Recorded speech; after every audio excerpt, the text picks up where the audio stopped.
Assalamualaikum warahmatullahi wabarakatuh. Alhamdulillah berjumpa kembali dalam pembahasan soal persiapan dan pemantapan ASPD MKKSDIY ya, yang tingkat SMP atau MTS untuk pelajaran IPA nomor 21 sampai 30. Oke, bismillahirrahmanirrahim. Nomor 21 kita lihat ya, ini ada gambar olahragawan yang melakukan aktivitas.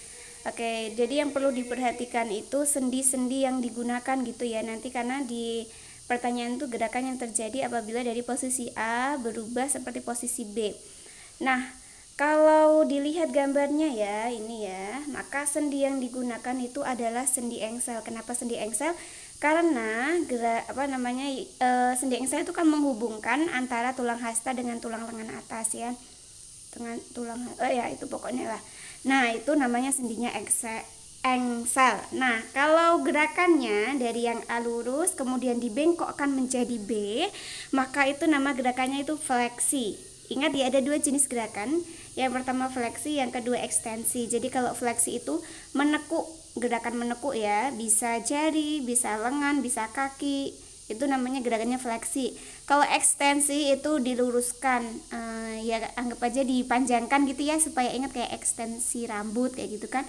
Jadi dipanjangkan tulangnya, dua tulang kemudian diluruskan kan biar panjang. Nah, jadi jawabannya sendi engsel dan jenis gerakannya itu fleksi. Jawabannya yang A. Oke, kita lanjut soal nomor 22. Oke, ini ada tabel 1, 2, 3, 4 ya, ada organ, enzim, dan fungsinya. Nah, kita itu diminta untuk mencari pasangan yang tepat. Jadi antara organ, enzim, dan fungsinya tuh yang benar tuh yang mana. Kita harus teliti ya, bisa jadi organnya benar, enzimnya benar, tapi fungsinya kurang tepat kayak gitu. Jadi harus teliti melihatnya. Oke, kita lihat di soal nomor 1. Organ mulut menghasilkan enzim amilase, betul ya, sampai sini betul. Tetapi fungsinya bukan mengubah amilum jadi gliserol, bukan, tapi mengubah karbohidrat menjadi amilum. Berarti nomor 1 salah ya. Sekarang kita lihat nomor 2. Lambung ya, menghasilkan enzim pepsin, benar. Yang mana enzim pepsin itu mengubah protein menjadi pepton. Oke, ini nomor 2 betul. Nomor 3, pankreas menghasilkan tripsin, juga betul. Tripsin itu berfungsi untuk mengubah pepton menjadi asam amino. Oke, nomor 3 juga betul ya. Yang nomor 4, usus halus itu tidak menghasilkan lipase, karena lipase itu dihasilkan oleh lambung ya. Tapi benar, kalau lipase itu fungsinya mengubah lemak menjadi asam lemak. Jadi yang salah tuh di sininya. Kalau yang ini salahnya di situ. Oke, berarti jawaban yang tepat 2 dan 3 ya, yang ini. Dan di ABC-nya yang poin C. Oke, kita lanjutkan soal nomor 23. Oke, ini ada gambar peredaran darah manusia. Jadi bagiannya aja ya. Ini sini berwarna merah, yang sini berwarna biru. Oke, merah. Jadi kita harus ingat-ingat, biasanya kalau warna merah itu melambangkan apa, yang biru itu melambangkan apa. Nah, kalau warnanya merah seperti itu, maka dia tuh melambangkan darah arteri. Arteri itu yang berisi darah bersih ya. Kalau biru ini darah vena, pembuluh vena yang dekat dengan permukaan isinya darah yang sudah udah nggak bersih. Oke, kita lihat. Nah, ciri-ciri pembuluh darah arteri itu ada beberapa. Yang pertama itu dinding pembuluhnya tebal dan elastis supaya nggak gampang robek. Terus mengalir dari jantung menuju organ karena ini berisi oksigen ya, kayak oksigen. Kemudian terletak di bagian dalam jauh dari kulit supaya dia aman. Kalau di permukaan nanti dia gampang pecah, nanti ini bahaya juga ya. Kemudian denyutannya terasa. Jadi dan aliran darahnya itu cepat. Memiliki satu katup di daerah jantung. Ini ciri-ciri yang arteri. Nah, ciri-ciri ini kemudian kita lihat di antara A, B, C, D yang tepat, yaitu yang A, tebal dan elastis serta mengalirkan darah yang kaya oksigen dari jantung menuju organ. Oke, kita lanjut soal nomor 24 ya. Kita lihat ada cuplikan artikel. Nah, yang ditanyakan itu, berdasarkan berita tersebut dapat disimpulkan bahwa yang paling potensial menyebabkan terjadinya sesak nafas. Oke, potensial terjadinya sesak nafas. Kalau kita baca paragrafnya, maka di paragraf kedua itu ada kata-kata ini nih. Kantung udara kecil yang ada di dalam paru-paru bisa berisi cairan atau nanah yang menyebabkan penderita kesulitan bernafas. Kesulitan bernafas. Kantung kecil. Nah, kita harus tahu ya, kan ini sudah menyebabkan kesulitan bernafas. Karena kantung kecilnya itu terisi cairan. Nah, kantung kecil ini apa? Kantung kecil dalam paru-paru adalah mananya? Ini alveolus. Alveolus. Ini ya, yang di alveolus terisi cairan atau nanah. Jadi kalau ada pertanyaan cuplikan artikel kayak gini, kita memang harus pintar-pintar membaca ya, membaca dan mencari kesimpulan yang sesuai dengan pertanyaannya kayak gitu. Jadi memilah-milah informasi. Jawabannya D ya, nomor 24. Oke, selanjutnya nomor 25.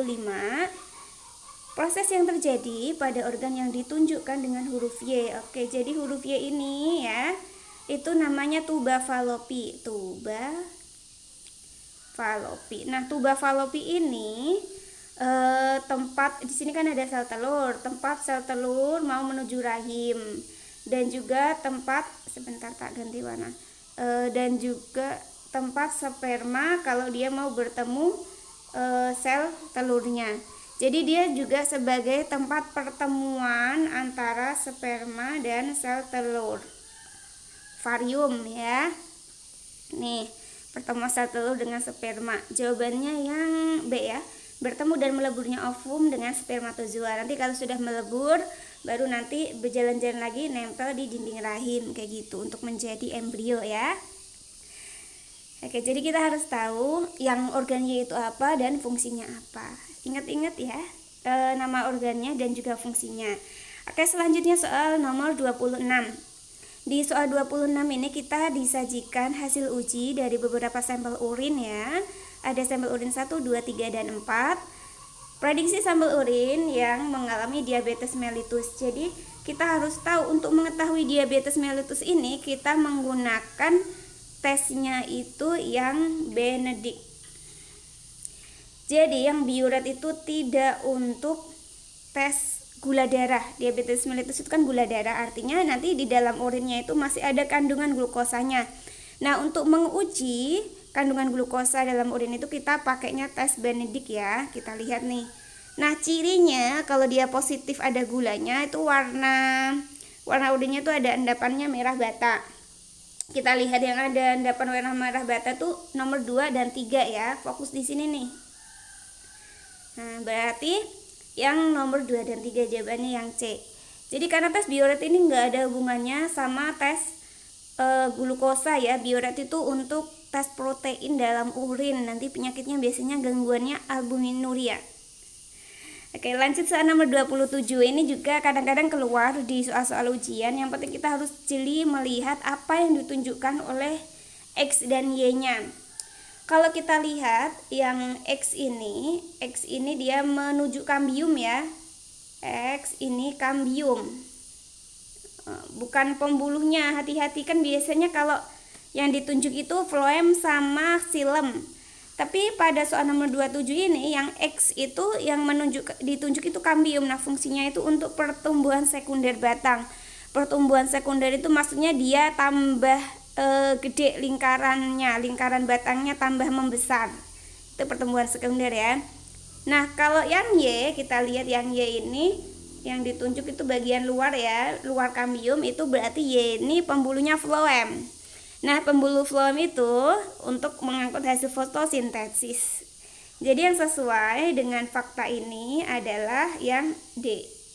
X adalah pertumbuhan sekunder batang fungsinya karena dia itu kambium, sedangkan Y fungsinya untuk mengangkut hasil fotosintesis ya.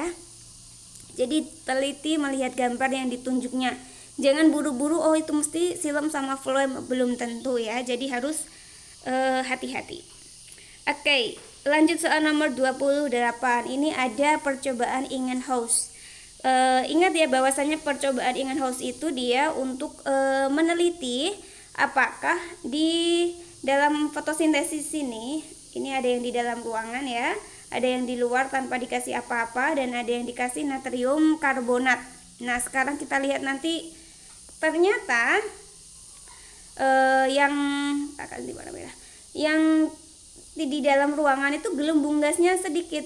Artinya apa? Dia fotosintesis tapi nggak maksimal. Jadi gelembung gasnya ini kan yang dihasilkan kan oksigen ya sama hidrilannya ini. Karena dia di dalam ruangan, jadi sinar mataharinya itu nggak langsung ke tanamannya itu. Oke, lanjut ke yang nomor 2. Nomor 2 ini dia di luar ruangan tapi tanpa natrium karbonat. Nah, hasilnya gelembungnya tuh lebih banyak daripada yang gambar nomor 1. Berarti kalau tanamannya di luar ruangan dia lebih maksimal melakukan fotosintesis gitu ya. Sekarang kita lihat yang tanaman ketiga. Di dalam airnya itu dikasih natrium karbonat. Natrium karbonat itu kayak nanti kalau di air dia jadi ada karbon dioksidanya ya. Ternyata kalau ada tambahan karbon dioksidanya dari natrium karbonat, gas yang dihasilkan itu lebih banyak. Nah, setelah melihat hasil dari percobaan tersebut, maka kesimpulan yang pas yaitu yang B ya. Bertambahnya karbon dioksida meningkatkan laju fotosintesis. Jadi karbon dioksidanya itu dari natrium karbonat NaHCO3. Nah, ini nanti ada CO2 untuk tambahan fotosintesis gitu ya. Oke, kita lanjut ke soal nomor 29. Oke, Dewa menyilangkan jagung bertongkol besar berbulir putih dengan jagung bertongkol kecil berbulir kuning. Persilangan tersebut menghasilkan jagung yang bertongkol besar berbulir kuning. Jadi yang dianggap unggul itu yang ini ya, bertongkol besar berbulir kuning. Nih, yang kayak gini. Sekarang kita lihat masing-masing gametnya ya pada sel indukannya itu. Yang tongkol besar itu diwakili huruf apa, yang berbulir kuning itu diwakili huruf apa. Kita lihat dari bagannya. Kalau tongkol besar bulir putih itu B besar, K besar, K kecil. Tongkol kecil bulir kuning B kecil, K besar, K besar. Berarti yang untuk tongkol besar itu diwakili oleh huruf B besar. Sedangkan untuk berbiji kuning itu diwakili oleh yang hurufnya K besar. Nah, tinggal kita cari indukan atau calon genotip ya, supaya disilangkan dengan yang anakan ini.